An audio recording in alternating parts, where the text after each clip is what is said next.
I'm very well aware that we are starting almost half an hour past the time when we're supposed to finish.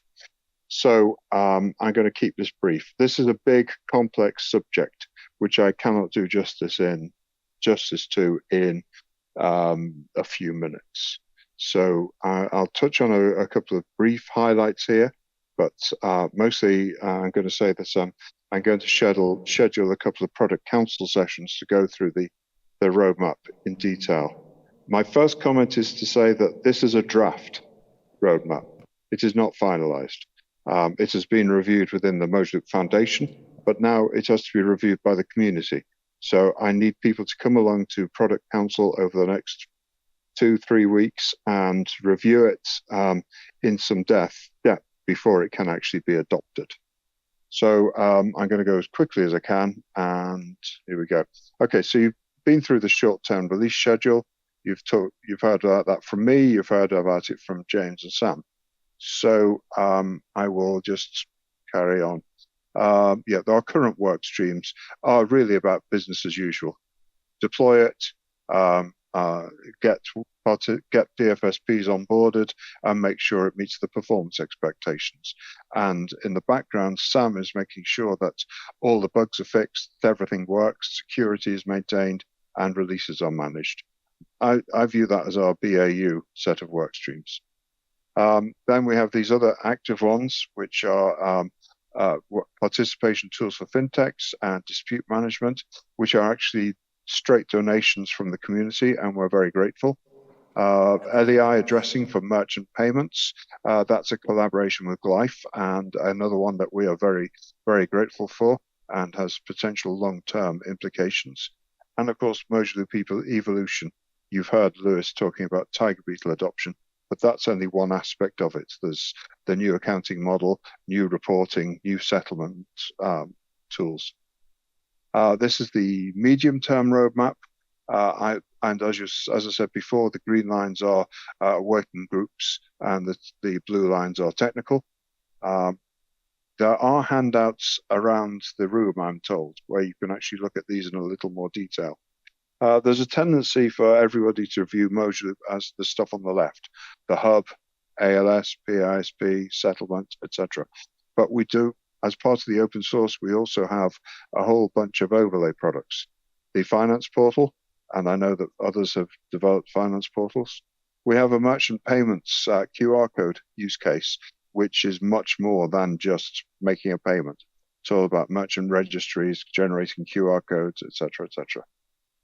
Anyone who's done any implementation or deployment will know about testing toolkit. We also have an integration toolkit for integrating DFSPs. We have 8583 integration for ATMs. We've done digital identity integration with MoSIP for digital identity as an alias for payment. And as I said before, there is a dispute management platform, which we're hoping to be able to adopt soon. Offline payments, I said it earlier on, this is never going to be a core part of MojaLoop because it's offline and MojaLoop is online, but we know that multiple MojaLoop adopters want to explore an offline payments extension to a live MojaLoop deployment. And so we need community support on that. And at the bottom of the screen, you can see the action points. Pre-validation. There's a lot of work to do on pre-validation. We already have an agreement of terms phase, but we're trying to make it more aligned with other people in the industry. And Michael, who you've heard from already, is engaging with CPI and leading a committee on pre-validation. So we need others to support us in that continuing engagement, not just with CPMI, but with networks such as Swift and Nexus. Post-quantum crypto, I talked about this earlier on. I won't repeat myself. We just need some engineers to help us upgrade our crypto. The reason for that is data in transit we're not so worried about because the transactions will be finished by then, but data at rest, there is this move to in the the darknet, if you want to say, but to harvest now, decrypt later, carry out an attack on data that you can't actually read in the belief that you'll be able to decrypt it in 5 years' time. So we need to address that.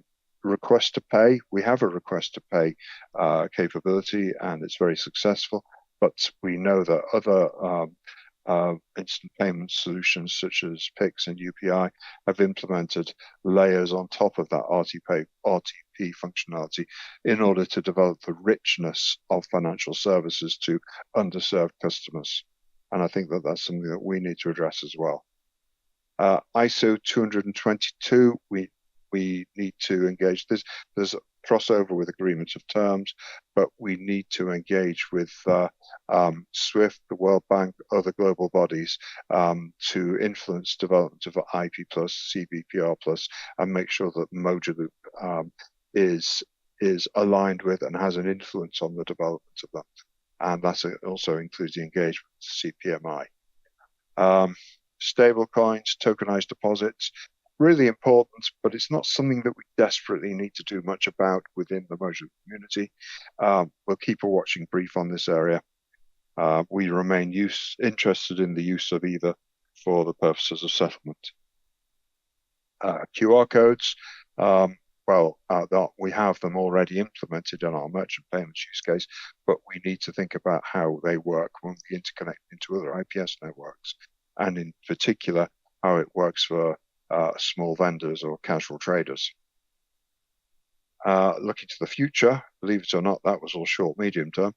Long term, there's compliance issues that will come up in the next 5 years plus, and we need to be ready for them. So we need some working groups here on machine readable, executable regulation.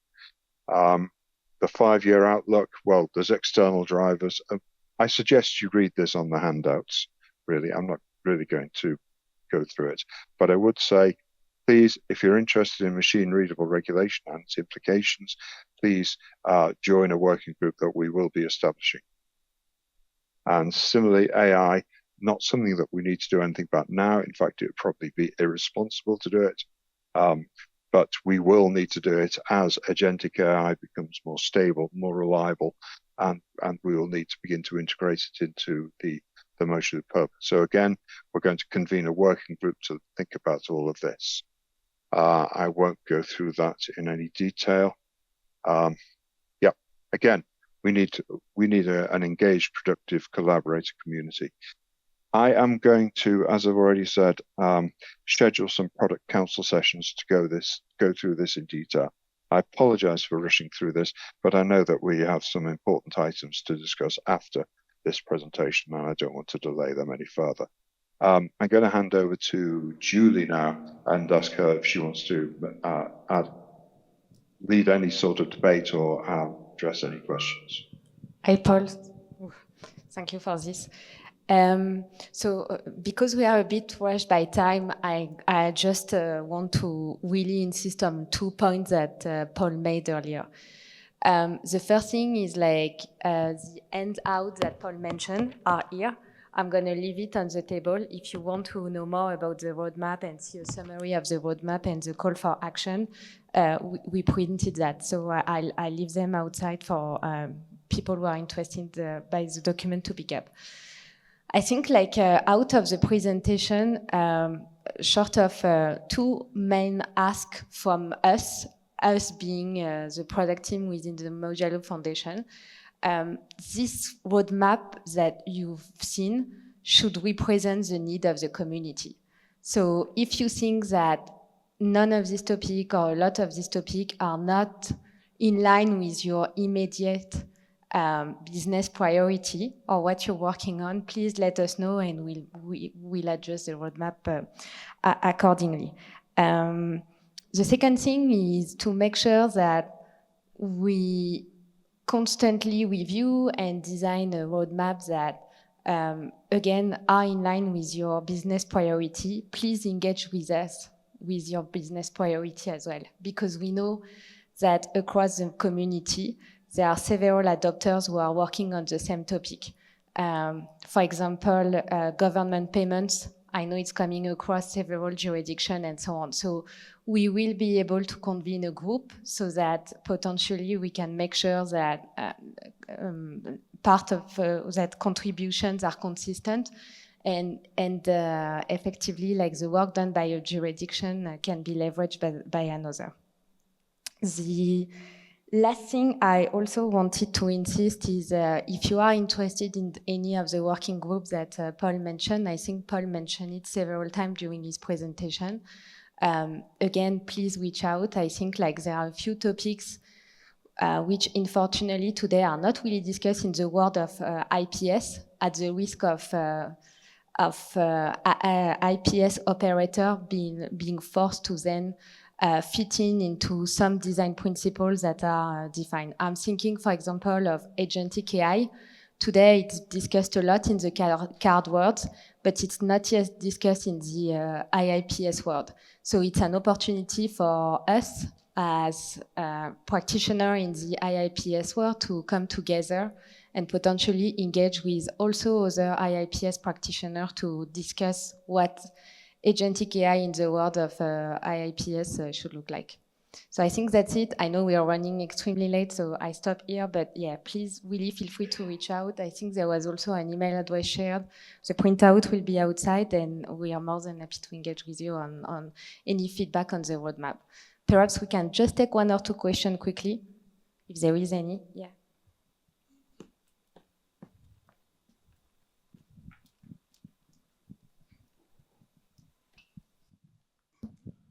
Thank you. Mine is not a question. Sorry, my name is Aphrodis Serguagaju. I'm a software programming instructor from Rwanda Coding Academy. Thank you for sharing this roadmap for a good product. And one of the panelists shared a concern of languages. And I would suggest that maybe you can work also on internationalization and localization of this product so that many people can use it. Because it's also a concern when a product is going to serve many people from different cultures, from different countries, to consider this concern.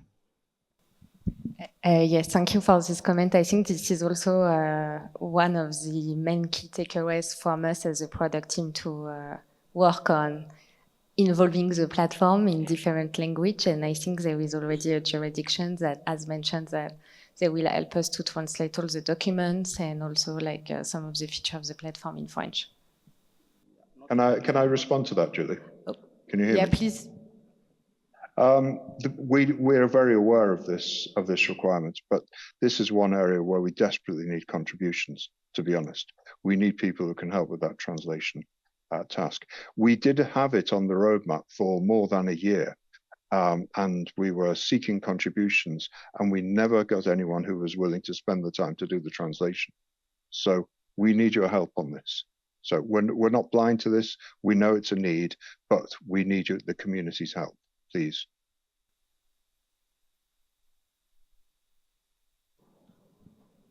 Okay, is there any other questions on the roadmap?